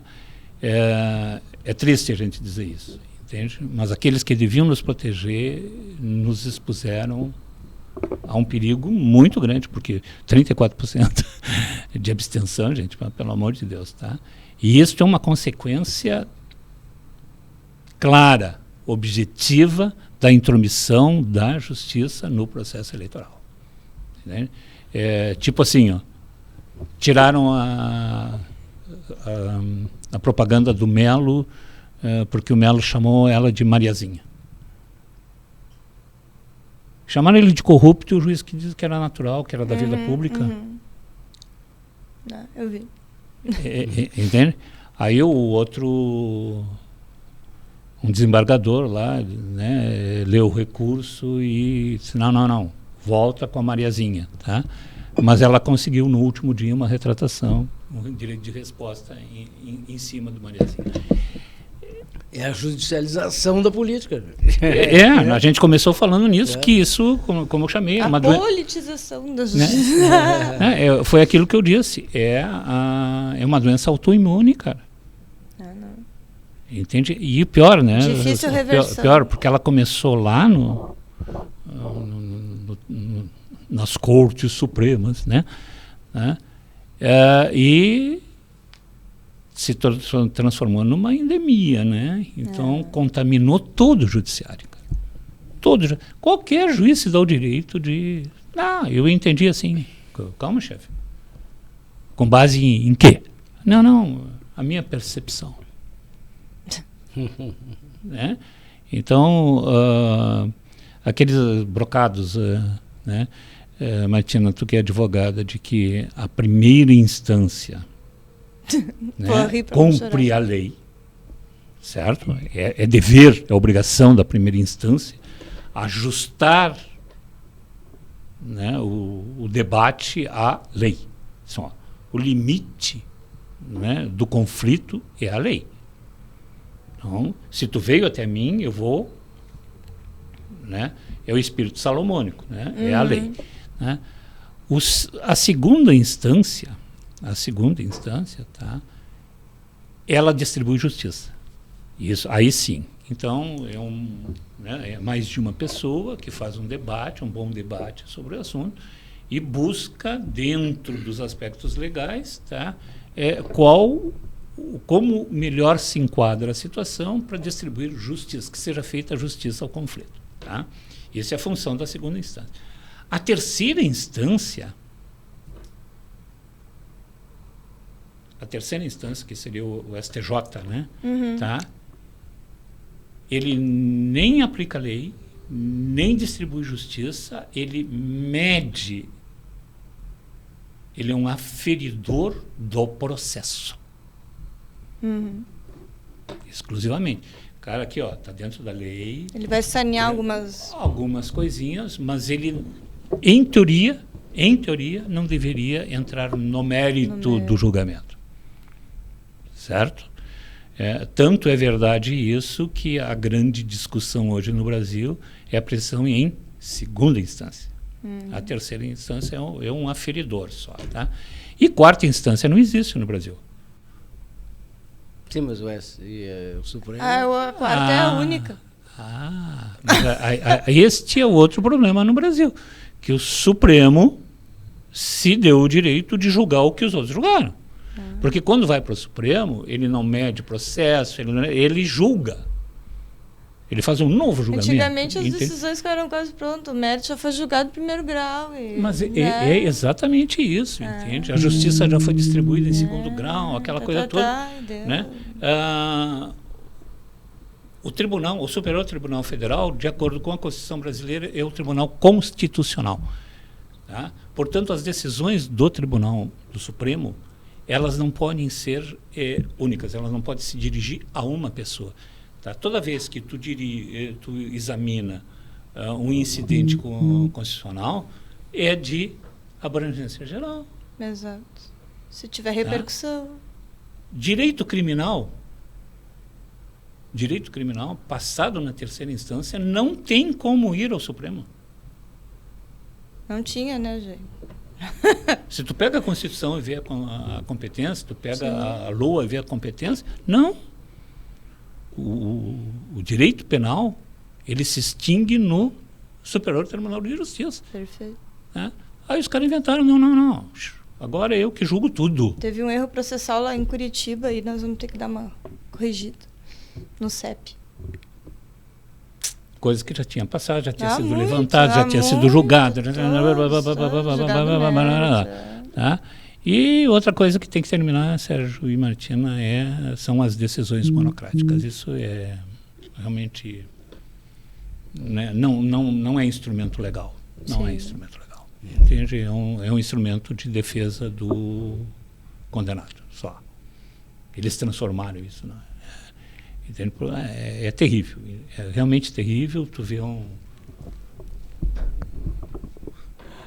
advogado, professor, né, nem professor, diretor de escola, se dizendo douto em direito e diz, não, eu entendo que vocês tudo estão errado, o mundo inteiro está errado, o único certo sou eu e estou decidindo assim. Última instância. Tá, mas agora vamos pacificar o programa. Vamos. Quem é o cidadão Jaime Penedo? Talvez a pergunta mais difícil da tarde. Claro, com talvez certeza. A mais difícil da tarde, né? Eu posso dizer assim, Martina, eu me considero um democrata. Tá? Eu me considero realmente um democrata. Né? Eu tenho para mim a democracia como o exemplo de representação popular, de regime. Tá? Sem democracia não se chega a lugar absolutamente nenhum. Mas eu também aprendi com um grande amigo meu e líder, o Jorge Alberto Mendes Ribeiro, né? Que adotou o Mendes Filho, que não tinha no nome, ele adotou depois para poder usar só o Mendes, né? O pai dele usava só Mendes, né? Então ele botou o filho. Ele me disse duas coisas que marcaram muito na coisa. Tá? Uma vez o Sérgio estava junto e estavam tentando me aproximar dele porque ele talvez fosse ser candidato a prefeito de Porto Alegre. E eu disse para ele, nós estamos lá no foyer do São Pedro e a gente estava numa conversa muito agradável e eu perguntei para ele, talvez tu seja candidato? Aí ele me olhou, por quê? Eu digo, não, tem duas formas de eu aderir a uma campanha. Uma, talvez, bom, aí eu vou aderir profissionalmente. Me põe na folha de pagamento. Tá? Agora, se tu me disser, eu quero ser prefeito de Porto Alegre, vamos ver. Tu tem um parceiro pro resto da vida. E ele me disse, eu quero ser. Aí, a partir daí, a gente fez uma belíssima amizade. Né? E eu era pro presidente, até os caras diziam presidente perpétuo da primeira zona do MDB de Porto Alegre. Aí, e sentava nas reuniões do diretório municipal, lá, da executiva municipal, que eu tinha direito a assento, sentava muito perto do Mendes, ele até guardava lugar para mim para sentar do lado dele. Uma vez o pessoal se levantou, teve um acessinho lá, e o Mendes deu uma porrada, não, desculpa, né, bateu forte na mesa e eu disse para ele, calma, cara, calma que tem que ser democrática a coisa, democracia demais às vezes atrapalha. Né, essa foi outra frase que também ele me deixou, que o gestor de vez em quando tem que realmente se impor, aquela coisa toda. Né? Aprendi isso com ele. Tá? Eu comecei a minha vida política em Uruguaiana, tá? Logo depois do meu desligamento da Vila Militar. Né? A minha educação, ela começa no Colégio Militar de Porto Alegre, depois vou para a preparatória. Quando eu volto para Uruguaiana,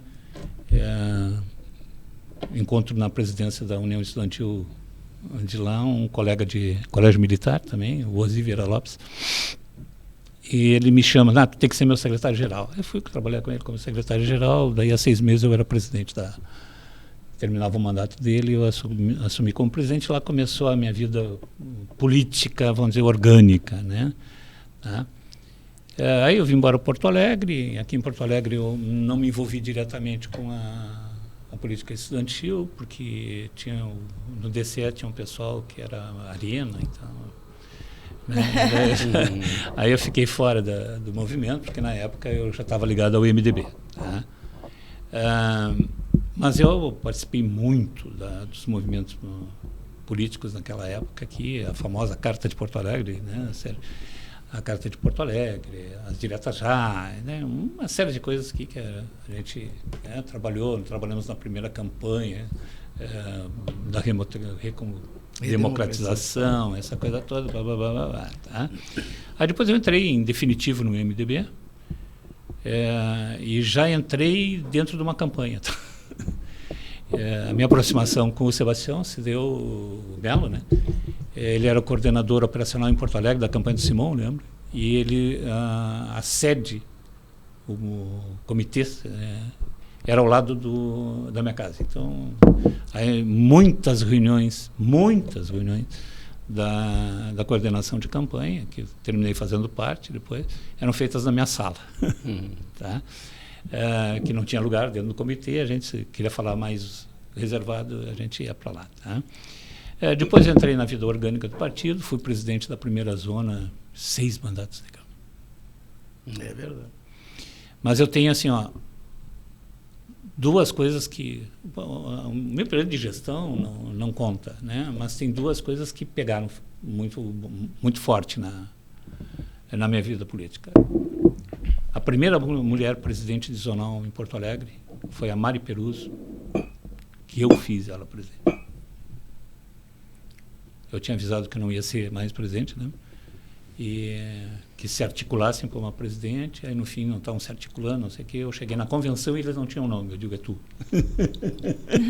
É tu. E aí fizemos uma convenção, a Mari ganhou, foi a primeira mulher a presidir a primeira zona. E depois disso eu tive que voltar, porque estava quebrando o diretório, né? E aí eu voltei. E fiz uma outra coisa que realmente que é a estreia do Clóvis André. Né? Entende que eu consegui levar o Clóvis André para a presidência da Zonal, coisa que me orgulhou muito, tá? Me orgulho até hoje, tá? Ter ajudado esse guri a crescer. Eu gosto muito dele. E depois disso eu fui para o diretório municipal. No diretório municipal fui o primeiro secretário, depois tive que assumir no lugar do secretário-geral, que saiu do partido. Né? Eu depois fui secretário-geral, duas gestões e coisas. Fui presidente da comissão de ética do partido, aquela coisa. E depois, por uma missão que recebi de um amigo muito querido, aí, tu vai para o PRTB para ajudar a organizar o PRTB no Rio Grande do Sul. E agora, como aposentado, né, e com algum tempo de coisa, me dediquei a essa parte de análise, de estudo, né, e ver o que está acontecendo com esse país e o nosso redor aqui. Tá? Eu ainda não fui exatamente para a Europa, eu não gosto muito da política europeia, mas estou muito preocupado com a política latino-americana aqui, né? Principalmente depois dos acontecimentos no México, né? O México optou por uma experiência ou uma aventura muito ruim, tá? Que é a aventura de eleger juízes.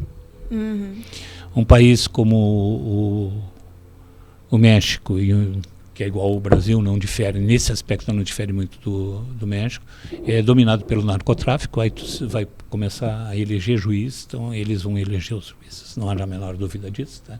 Então acho uma experiência muito ruim. Tá? Estou preocupado com isso, não quero que isso chegue no Brasil, entende? Mas para terminar, Martina, assim, sou um democrata e, acima de tudo, fui um militante e não tenho medo de dizer, talvez um exemplo de militante. Entende? Eu me dediquei ao meu partido, né? Eu reconstruí o partido. Lembra quando nós assumimos a executiva municipal, foi primeiro secretário, logo depois secretário-geral, nós recebemos um partido que era um pavor. Ninguém sabia quem era no partido. Seja da outro programa, né? Então, realmente foi eu me dediquei muito ao meu partido e eu sou um militante. Eu não... vamos dizer assim, a parte, Martina, de você ser um gestor do partido, tá? Você ser um executivo do partido, não é a melhor parte. Não, a melhor parte é você militar, você ajudar a articular. Tá? Ainda no trabalho dentro do MDB, eu fui gerente regional da Coab aqui na região metropolitana e enfrentei as invasões, as famosas invasões da Coab, né? Cheguei a ser quase que um diretor sem pasta lá, porque passava praticamente tudo por mim, por causa que eu estava vivendo assim, né? Depois disso, eu passei um tempo fora do serviço público e voltei como assessor parlamentar da Casa Civil, né? Trabalhei com o Zac lá na Casa Civil, e depois fui para uma articulação do Mendes e o Zac, né? Não podemos deixar nenhum dos dois fora. Terminei indo para a Procempla, onde eu fui inicialmente assessor comunitário, né? Mas depois houve um problema sério na companhia e eu terminei assumindo. Eu ia assumir temporariamente a gerência de desenvolvimento da Procempla. Tinha um problema com a nota fiscal, não dava certo, não sei o quê, demitiram o gerente que estava lá. E aí me levaram para lá. O Sebastião, inclusive, também foi um dos que participou dessa negociação. Mas aí terminei ficando 4 anos lá, fiz todo o período do Fortunati, eu estive lá. E a minha última participação no serviço público, assim, fui chamado pelo o secretário da Cultura, o Vitor Hugo, né, quando ele recebeu as outras 3 secretarias. Ele era o secretário da Cultura e botaram mais esporte, lazer, turismo, né, botaram junto lá, e aí ele me convidou para ajudar a fazer a unificação. Eu fui lá para ali, né, eu até gosto dessa parte, planejamento, né, essa coisa toda, então fui lá, fiz, mas também não foi uma experiência nada boa, não. São áreas que não são da minha área propriamente dito, entende? E eram secretarias totalmente aparelhadas, entende? Então as coisas eram muito difíceis. Fiz a minha parte, entreguei para o Vitor Hugo. Vitor Hugo, estou indo para casa, na época minha mãe estava doente, eu tenho mais coisas para fazer, e fui. Mas experiência é experiência, a gente deixa marcado, né? Alguma coisa tu tira de proveito, né? Que bom. Mas, Jane, a gente queria deixar aqui um profundo agradecimento à tua disponibilidade de estar conosco aqui, poder falar um pouco dessas histórias todas aí, dessa caminhada. E deixo aí o microfone para tuas considerações finais aí, deixando o meu profundo agradecimento mais uma vez. Vai falar antes da Martina? Não, eu só tenho que te agradecer, porque a gente já está encerrando, né, o nosso tempo aqui, mas...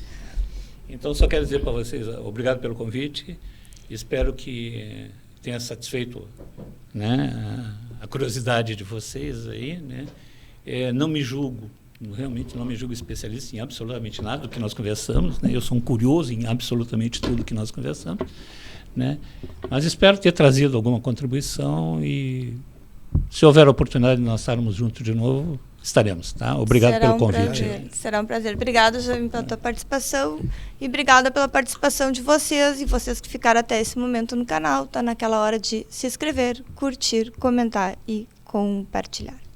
Podcast Bastidores da Vitória, semanalmente trazendo os convidados com as mais diversas especialidades e experiências, preocupados com a cidadania e com os destinos do Brasil. Vitória Consultoria, inovando pela liberdade. Bom dia, boa tarde, boa noite e até semana que vem, Lideranças do Brasil.